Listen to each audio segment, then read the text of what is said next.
अच्छा, अब counter example इसकी ले लेते हैं कि अब हमारे पास जो इक्वल मैट्रिक्स जो दो मैट्रिसेस हैं हमारे पास, वो इक्वल कब नहीं होंगे। सपोज मैं यहाँ पे एक मैट्रिक्स ले लेता हूँ ए, 2 3 5 7, एंड सेकंड मैट्रिक्स ले लेता हूँ मैं 2 3 5 7 1 2। अब फर्स्ट हमारे पास जो चीज़ थी वो ये थी कि ऑर्डर जो है मैट्रिक्स का वो सेम होना चाहिए। इसका ऑर्डर हमारे पास दो रोज हैं और दो कॉलम्स हैं, तो मतलब 2 क्रॉस 2 मैट्रिक्स है ये। इसमें हमारे पास दो रोज हैं बट हमारे पास 1 2 एंड 3 थ्री कॉलम्स हैं, और इसका ऑर्डर हमारे पास है 2 क्रॉस 3।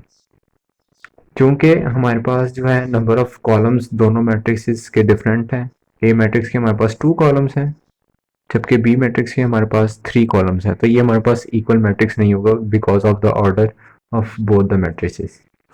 एक और एग्जांपल ले लेते हैं जिसमें हमारे पास एलिमेंट सेम ना हो। 2 3 4 6। सेकंड मैट्रिक्स ले लेते हैं हम 2 3 4 एंड -6। अब आप देख सकते हैं कि हमारे पास ऑर्डर, इसका जो ऑर्डर है वो सेम है, 2 क्रॉस 2 है। यहाँ पे भी 2 क्रॉस 2 ऑर्डर का ये मैट्रिक्स है, ठीक है। लेकिन इसमें जो हमारे पास जो ये वाला एलिमेंट है 6, ये डिफरेंट है। यहाँ पे +6 है और यहाँ पे -6 है।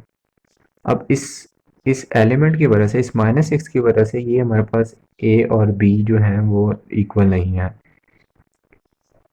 ठीक है।